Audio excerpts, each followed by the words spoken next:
모두들 반갑습니다. 오늘도 하루를 시작하게 하신 하나님 은혜 감사드리고요. 지도 교수님이 그 코로나 확진 양성 판정을 받으셨대요. 근데 감사하게도 그 중증은 아니라 경미한 상황인 것 같아서 어쨌든 지금은 이게 진행이 잘 안 된다고 하는데 박사과정도 잘 진행될 수 있도록 여러분 기도해 주시기를 바랍니다. 끝나고 나서 더 근황 나누도록 할게요. 오늘은 그 웨스트민스터 소결의 문답 제4문인데요. 어제에 이어서 제4문을 함께 보도록 하겠습니다. 오늘 4번 문제 질문은 하나님은 어떤 분이십니까? 라는 것이고요. 그 답은 하나님은 영이시며 그의 존재하심과 지혜와 권능과 거룩하심과 공의와 선하심과 진실하심이 무한하시고 영원하시고 불변하신 분이십니다. 어제는 우리 욥을 통해서 하나님에 대해서 배웠다면 오늘은 조금 공부하듯이 하나님에 대해서 살펴보고자 합니다. 첫 번째로 제가 그림을 좀 가져왔는데요. 사진을. 이 사진은 여러분들 잘 아시겠지만 캠브리지 대학 내에 있는 캐빈디시 올드 연구소입니다. 이 연구소의 출입문 앞에 시편 111편 2절 말씀이 쓰여져서 제가 이 건물을 참 좋아하는데요.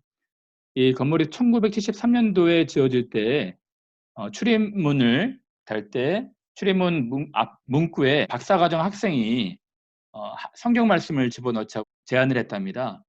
이 출입문에 성경 말씀을 넣는 것이 맞냐 안 맞냐 얘기가 많다가 나중에는 결과적으로 이 출입문에 성경 말씀을 집어넣기로 했는데 그 말씀이 시편 111편 2절이거든요.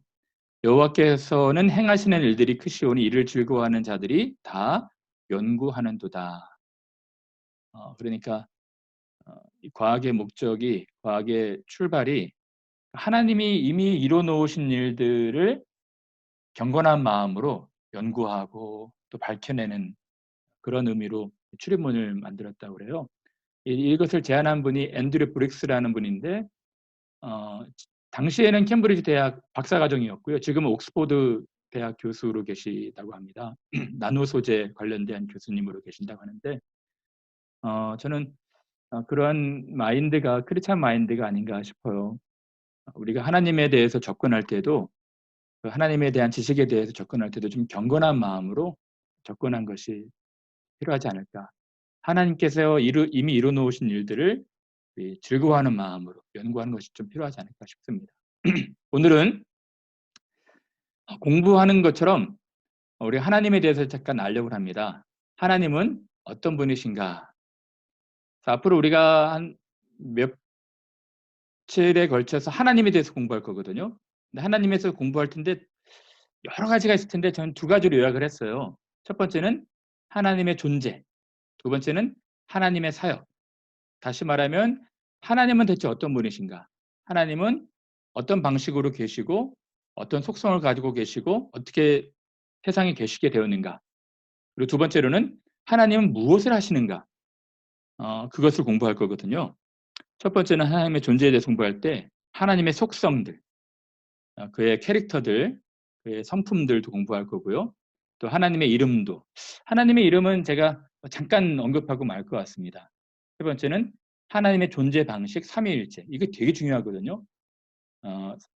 성부 하나님, 성자 하나님, 성령 하나님, 삼위일체에 대해서 공부할 거고요.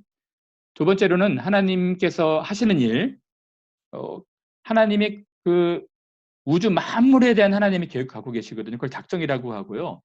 사람들의 구원에 관련된 계획을 예정이라고 합니다. 그래서 그런 작정과 예정에 대해서 우리가 살펴볼 거고요. 두 번째는 하나님이 하시는 일 중에 제일 중요한 게 창조겠죠.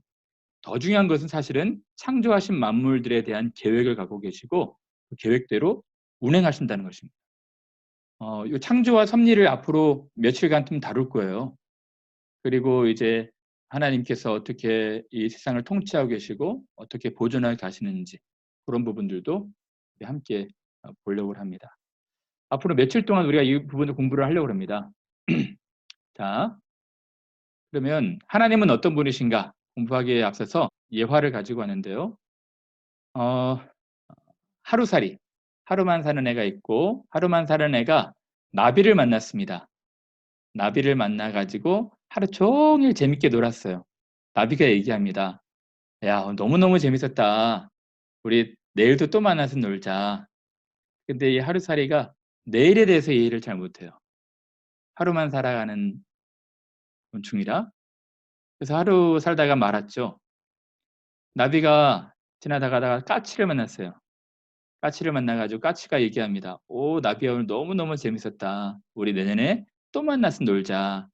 나비는 내년을 이해를 못합니다. 우리와 존재가 다른, 존재 방식이 다른 탁월하고 초월적인 존재가 있다면 우리가 그것을 잘 이해를 못하는 것입니다.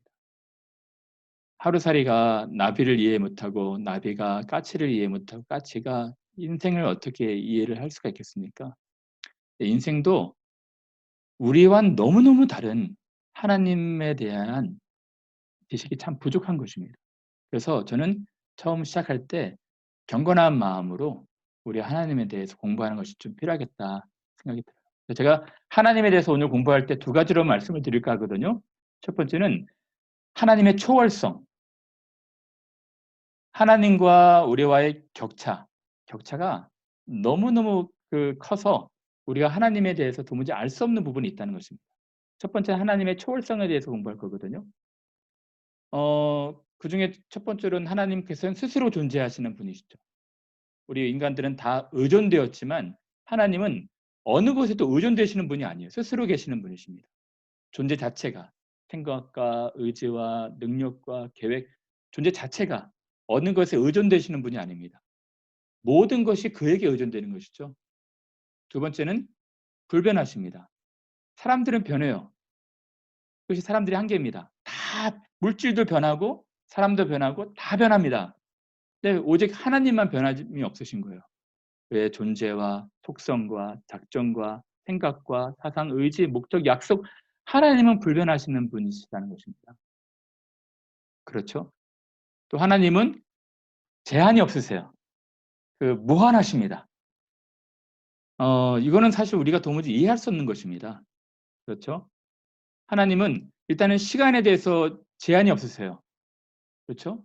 영원하십니다. 그리고 공간에 대한 제약도 없으세요. 그래서 어디에나 다 계시는 것이죠. 능력도 제한이 없습니다. 지혜와 지식도 한계와 제한이 없어요. 그래서 이거를 우리 한자어로 전지전능, 무소부재, 영원불변 이렇게 말하지 않습니까? 하나님은 무한하신 분이십니다. 우리가 도무지 알려고 해도 알 수 없는 분이신 것이죠. 그래서 말씀을 몇 구절만 갖고 왔는데 성경 말씀 전체적으로 이 하나님의 초월성, 우리와 좀 다른 부분에 대해서 많이 말씀을 하시거든요. 하늘에 계셔서 하나님께서 원하시는 모든 것을 행하실 수가 있고 하나님이 영원하실 것이고 변함도 없고 회전하는 그림자도 없으시고 우리가 어떻게 하나님의 그 오묘함을 측량할 수가 있겠습니까? 하루가 천년 같고 천년이 하루가처럼 하나님은 시공을 초월해 계신 분이시거든요.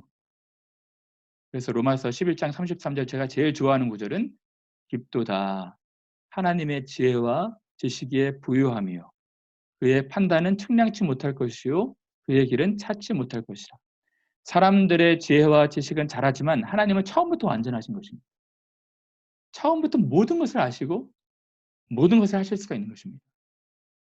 이런 거를 우리가 하나님이 우리와 쉐어하지 않으셨다고 해서 하나님만이 갖고 계신 속성이라고 해서 공유하지 않은 속성, 비공유적 속성이라고 합니다. 첫 번째로 우리가 살펴보았던 것은 하나님은 모든 것에 초월해 계시는 분이신 것이죠.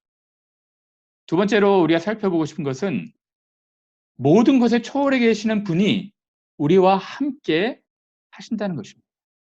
하늘에 계신 그분이 우리의 아버지가 되신다는 것이죠. 이것을 우리가 공유적 속성이라고 하거든요. 이 공유가 아니고요. 오늘 아침에 제가 이 사진을 집어넣으니까 우리 집사람이 되게 좋아하더라고요. 근데 집사람이 요새는 현빈으로 갈아탄 것 같습니다. 네. 어쨌든 하나님께서 모든 피조물 중에 인간에게만 자기의 본질, 속성을 공유하셨어요. 그래서 하나님께서 자기 형상, 곧 하나님의 형상대로 사람을 만드셨다고 그랬거든요. 생기를 불어넣으시고 생명을 불어넣으셔서 사람만이 모든 피조물들 중에 탁월한 것이 하나님의 속성과 본질을 조금 쉐어를 받은 것입니다. 근데 여러분, 여기서 형상이라는 말씀을 주목할 때 여기 형상은 보이는 이미지가 아니죠. 제가 형상에 대한 이야기는 한 며칠 뒤에 자세하게 하려고 합니다. 창조 때. 형상에 대한 그 의미는 두 가지가 있어요. 어쨌든 눈, 코, 입 하나님은 갖고 계시지 않으십니다. 육체를 갖고 계신 분이 아니에요. 근데 성경에 보면 육체를 갖고 계신 것처럼 그 표현된 구절이 있거든요. 눈과 귀와 손과 팔. 그러나 이것은 동영론적 표현으로 그 인간이 알아듣기 쉽게 하나님께서 표현하신 것이지 하나님이 실제로 육체를 갖고 계신 분이 아니십니다. 그래서 그러면 이 형상이라는 것이 무엇일까? 에베소서 말씀에 우리 속성을 말해주고 있는 것입니다. 속성. 하나님의 의, 하나님의 진리, 진실, 거룩 이런 하나님의 속성, 속성으로 지으심을 받은 새 사람을 입으라고 말씀하고 있는 것이죠. 그래서 이제는 이제 두 번째, 하나님께서 우리와 쉐어하신 성품, 속성에 대해서 살펴보려고 그래요. 첫 번째는 영성입니다. 무슨 말이냐면 하나님은 영이시니 우리도 영혼으로 만든 거예요. 동물은, 식물은, 다른 모든 피조물은 영혼이 없습니다. 근데 하나님께서 자기의 형상대로 생명을 부어러 넣으셔서 우리를 영혼으로 만드신 것입니다. 그러므로 영적인 존재가 되었기 때문에 하나님과 함께 소통할 수가 있게 된 거예요. 또는 지성입니다. 그러니까 지혜와 지식. 여러분, 사람이 갖고 있는 지혜와 지식은 탁월합니다. 물론 우리는 죄 때문에 손상된 지식을 갖고 있지만 어느 피조물에 비해서 사람은 탁월한 지성과 지식을 갖고 있거든요. 그래서 하나님께서 우리에게 주신 속성인 것이죠. 그리고 도덕, 선, 의, 거룩, 착함, 감정, 인간이 느끼는 모든 정서, 온유, 인애, 애통, 의지, 인간의 주권적인 능력인데 인내, 절제, 순종. 이것이 모든 것이 다 죄로 인해서 손상은 되었지만 여전히 탁월하다는 것입니다. 왜요? 하나님의 형상을 따라 지음받았기 때문에 그런 것이죠. 앞으로 계속 우리가 살펴볼 내용이긴 하지만 하나님은 우리를 영적인 존재로 만드셨어요. 그래서 우리 사람을 어떤 분들은 영과 혼과 육으로 구성됐다고 3분서를 얘기하는 분들도 있는데 저는 영혼과 육체로 구분되었다고 생각하는 것이 더 좀 좋겠다 생각이 들거든요. 근데 사람의 영혼은 보이지 않습니다. 우리 인체 해부를 한다 할지라도 영혼은 보이지 않아요. 근데 이 육체는 죽지만 영혼은 죽게 되면 내세로 갔다가 나중에는 육체가 부활할 때 영혼과 결합이 되어서 영혼이 하나님을 뵙게 되는 것이죠. 자, 이제 말씀 마칠까 합니다. 여러분, 우리가 하나님에 대해서 경건한 마음을 가지고 이제 공부를 할 텐데요. 이게 하나님을 잘 나타내는 표현이라 생각합니다. I am that I am. 나는 스스로 있는 자다. 그래서 이것을 야훼라고 말하지 않습니까? 여호와라고 말합니다. 모세가 떨기나무 가까이 가려고 했을 때 희한한 현상을 봤을 때 하나님께서 신을 벗으라고 했고 모세가 이스라엘 백성들이 하나님을 궁금해할 텐데 하나님에 대해서 좀 알려주십시오. 하나님께서 나는 스스로 있는 자다. 그의 자존성에 대해서 말씀하셨어요. 여러분, 우리가 이제 이러한 모세의 경건한 마음을 가지고 하나님에 대해서 공부를 하려고 합니다. 하나님은 우리 위에 초월해 계신 분이심을 기억하시고 그러나 우리를 사랑하셔서 우리와 함께 우리 안에 찾아오셔서 우리와 함께 그의 모든 속성들을 공유하셨다는 것에 대해서 감사하시면서 여러분들이 하나님을 찬양했으면 좋겠습니다. 자, 이제 아까 질문했던 첫째 질문입니다. 하나님은 어떤 분이십니까? 하나님은 영이시며 그의 존재하심과 지혜와 권능과 거룩하심과 공의와 선하심과 진실하심이 무한하시고 영원하시고 불변하시는 분이십니다. 많은 사람들에게 알려지지 않은 감추어진 이 놀라운 지식을 저희들이 깨닫게 되었습니다. 우리도 여전히 부족하지만 그 거룩하시고 전능하신, 무한하시고 불변하시는, 모든 것을 하실 수 있고 모든 것을 아실 수 있는 그 하나님에 대한 신뢰를 가지고 오늘 하루를 살아가시는 여러분 되시길 바랍니다.